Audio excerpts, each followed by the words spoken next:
বিসমিল্লাহির রহমানির রহিম। আজকে আমরা বাস্তব সংখ্যা নিয়ে আলোচনা করব। শুরুতেই আমাদের জানা দরকার বাস্তব সংখ্যার শ্রেণীবিন্যাস সম্পর্কে। প্রথমেই জানব স্বাভাবিক সংখ্যা কি।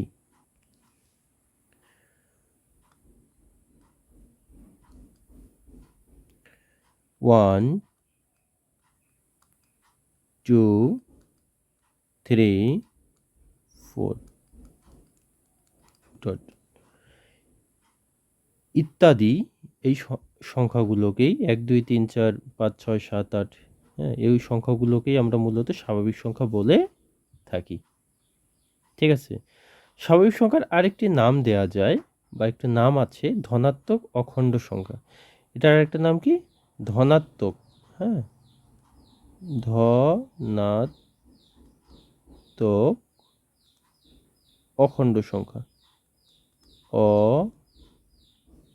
অখণ্ড সংখ্যা। ঠিক আছে,